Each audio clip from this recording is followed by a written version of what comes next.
Morning, guys. We're just dropping at Paris sa school niya. Baby Celine. Hello! Aww.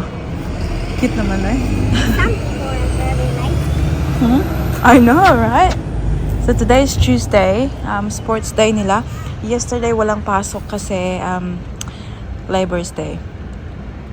Mom, I didn't bring my library bag, or... It's here. No. The folder? I didn't bring my book. You want to put this? Okay. Celine, ate, give can't wear ate Caro, ate.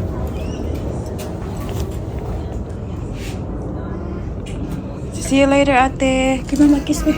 Oh, bye-bye. I love you. Have a good day, okay? Mom, I need a folder like that. Hang on. Chesto! Yes. Bye-bye, ate. Stay here. Hey, stay here. Come on. A few moments later. Kakadrop lang natin kay Ate Paris natin, guys, sa school. And now we are on our way to the library. Kasi Tuesday, merong rhyme time ang ating baby Celine today. Alam nyo ba na kapag long sleeve na kami, baby Celine is the same. Si Ate Paris ay pinasuot ko na rin ang kanyang jacket. Kasi the weather is getting cooler. So, ewan ko, winter na ba ngayon or autumn pa? Oh, May, June, July, August. No, autumn. Magwi-winter. And yeah, especially in the morning, it's getting really fresh. Good Lord, pagising sa umaga.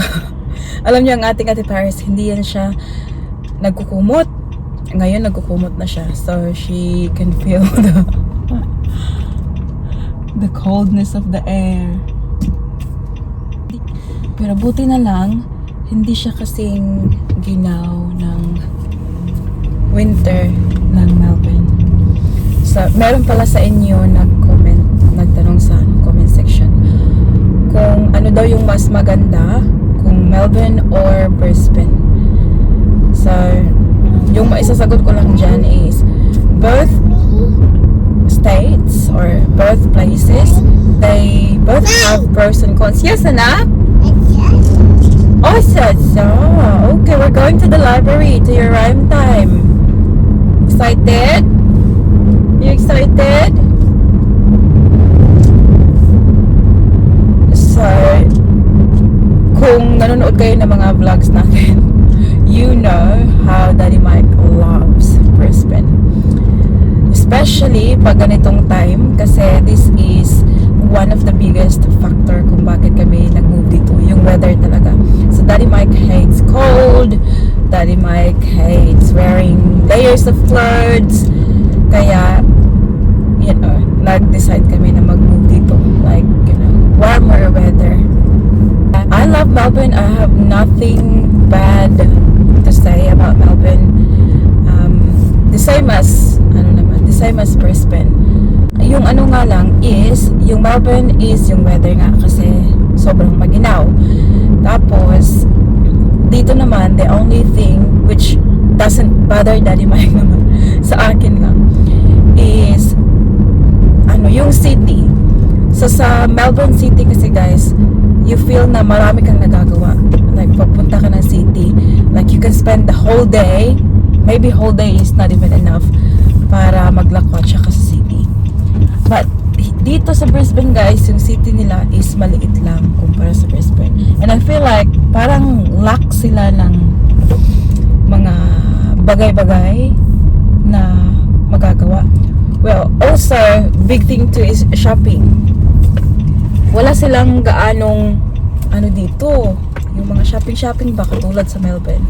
Kaya sabi ni Daddy Mike, yan yung ginagawa mong tawag dito parang basihan kung ano yung magandang city. So hindi naman sa ganun, but napansin ko lang talaga.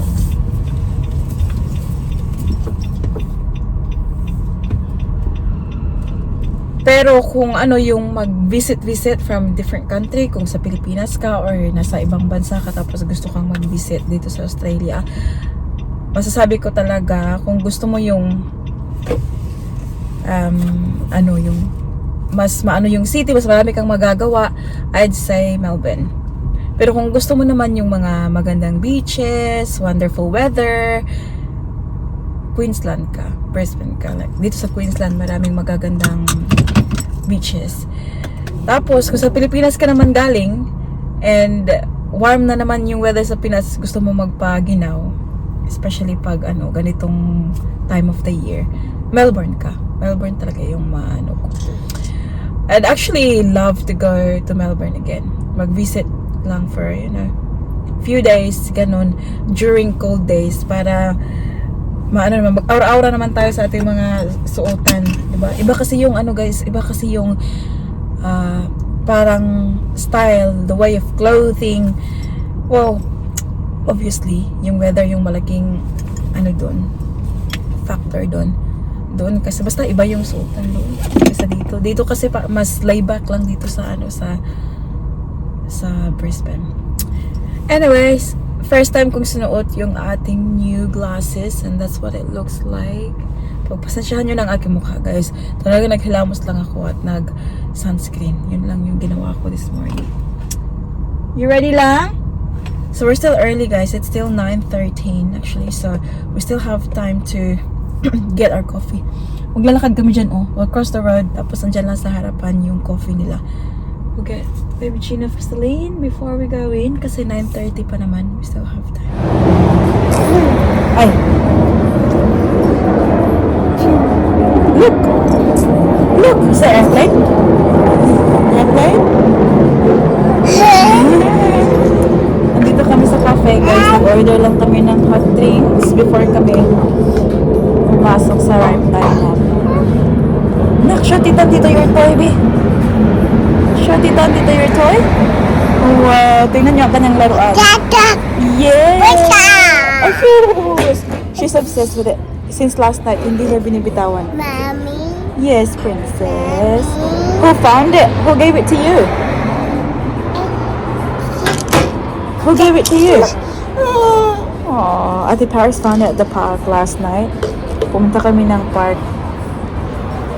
Pinaglaro namin to sila kahapon. And yan, favorite toy na niya ngayon. So you don't need like the most expensive toy.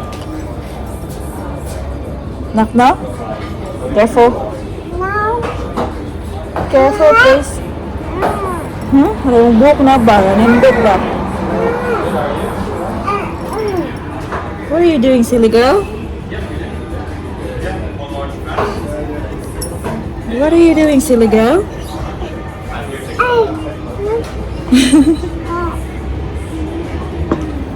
Look what's here.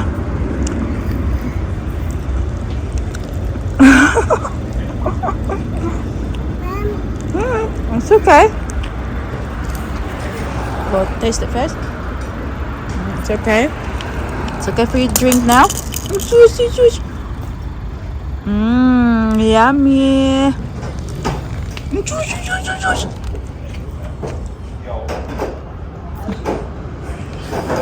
Sus, isa-isa pa kamot. Magkurik.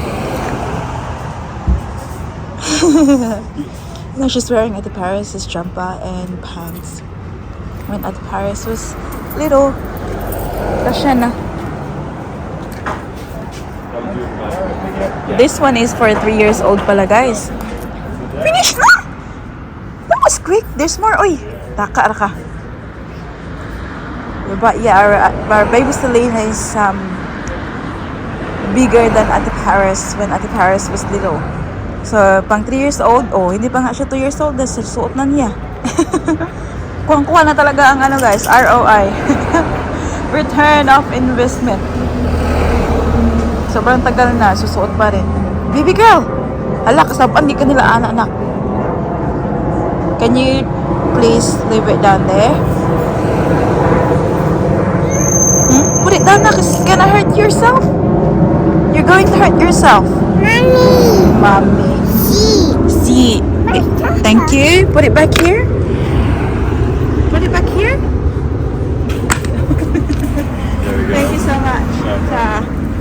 This is mommy's. Mommy. Mommy, that's right. Yeah, this is my hot chocolate. And this is yours. See? Finish yours.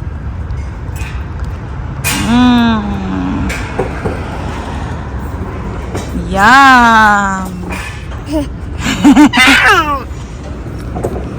Do you want marshmallow? Mommy. Yummy? Let's go.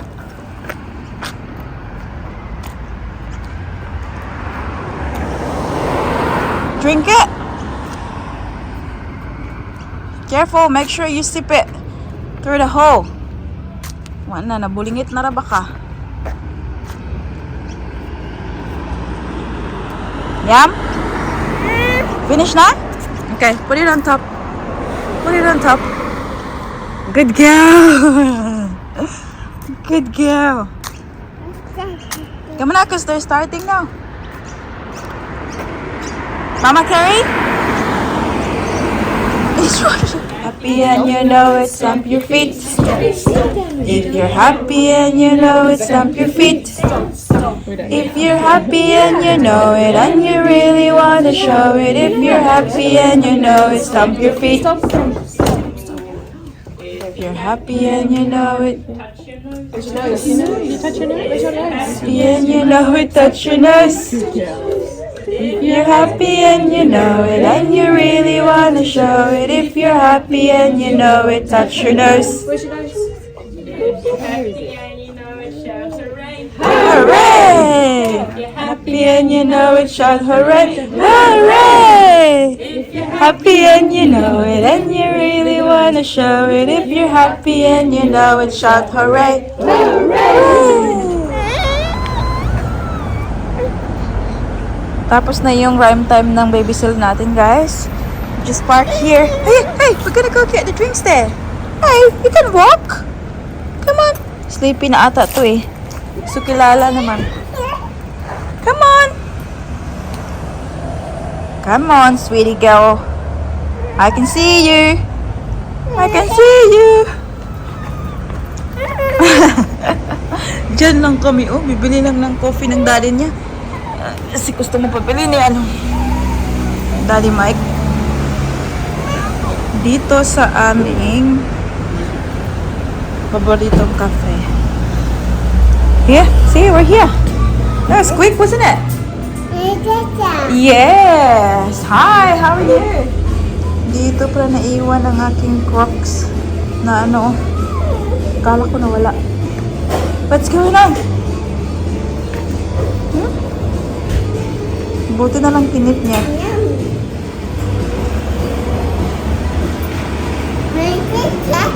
I know, you can't wait, can you? Huh? Yummy! Yay! Say thank you! A few moments later. It's nearly 3 o'clock, guys. Pipick upin na natin si Ate Paris natin. And we decided na maglalakad lang kami ni Baby Celine kasi maganda yung panahon. Ayan. So, kakalabas lang din namin ni Baby Celine from shower. Hindi na nakapag-supply si mami niyo. Hayaan niyo na. Kawawa naman niya kumita yung bata doon. Okay. Nak, balas ba na? Come here. Okay. Wow. It's very warm inside the car.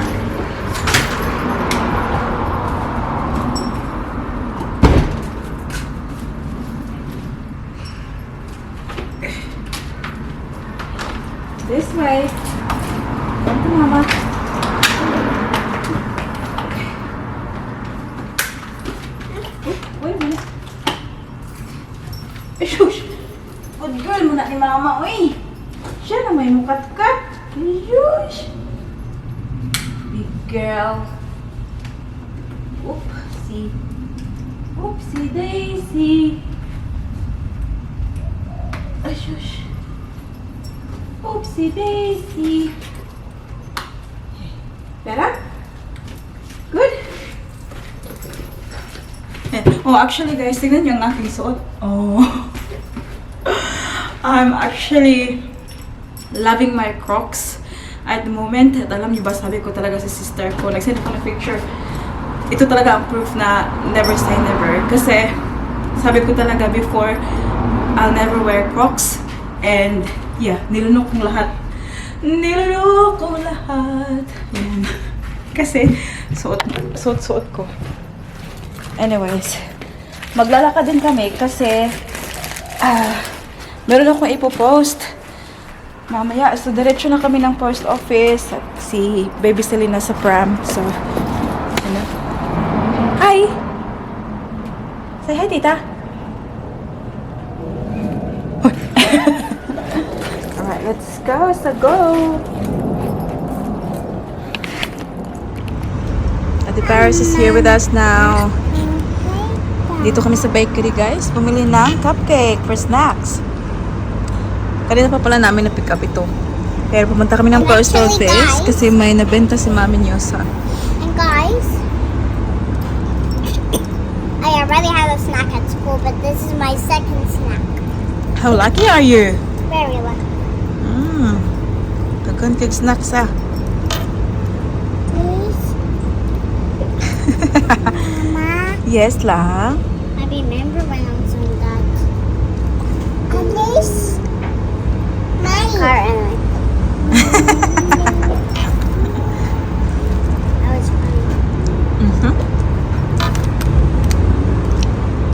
Nak, dito na isa naman. Hindi mo, nak.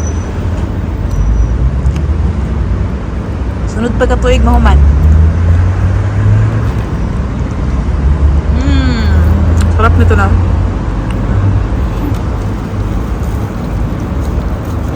Is your cupcake yummy na? That's good. Okay, start walking home now. Before pa ito magmanya. Ready? Top. Well done. Oh. I mean, Ta. Is it ta? Thomas. Thomas. Like Thomas the train. That's right. Yeah. That's what Thomas starts with T. Alpha always says that when the teacher says what starts with T, he says Thomas. Really? Always? Yeah. So, dito yung ginagawa namin, guys. So, this is Paris's homework. But And they're starting, And na, guys, reading I now. thought I needed a pen. Move here. After this one, can we do that one? It's so fun kasi it makes me real happy pag ano ba. Because I know start them. siya magbasa. Because I know them. Yeah, I know. Well done, sweetheart. So, okay. This one. Mind you, this is their first homework sa prep.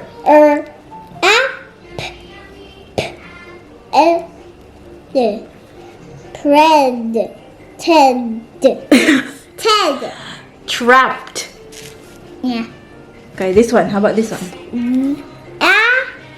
Fan. Yay! I just learned that word at school already. Good job. This one. Of. Yeah! That's a camera word. What a word? Camera word. A what word? Camera word. Camera? Yeah. What's Like the. It's a camera word. Oh. Okay. I didn't know that. This one. It.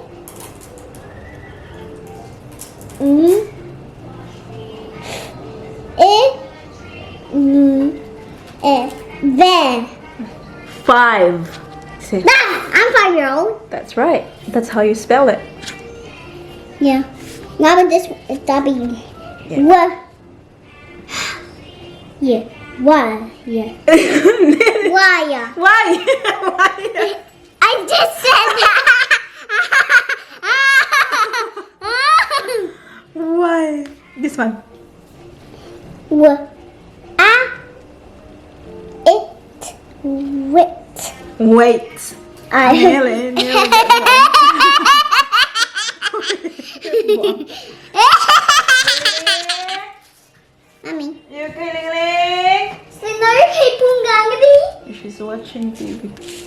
Okay, go. Buwan na. Meron ba siyang mga ganito? Merong mga, Hey, don't do that. mga letters. I'll show them. I'll show them. I'll show them. But first, ito muna yung gagawin namin. Home reading in prep. Over the last year, we have updated our home reading at Morningside to be more in line with research about how the brain actually learns to read. The past few years has yielded tremendous interdisciplinary insights into the process of learning to read, gathered from the developmental psychology, cognitive neuropsychology, developmental linguistics, and educational intervention research. We are learning more about what research says about how children learn to read, how to make sure every student learns to read, and what to do when students struggle with learning to read. The research we are exploring is referred to as the science of reading.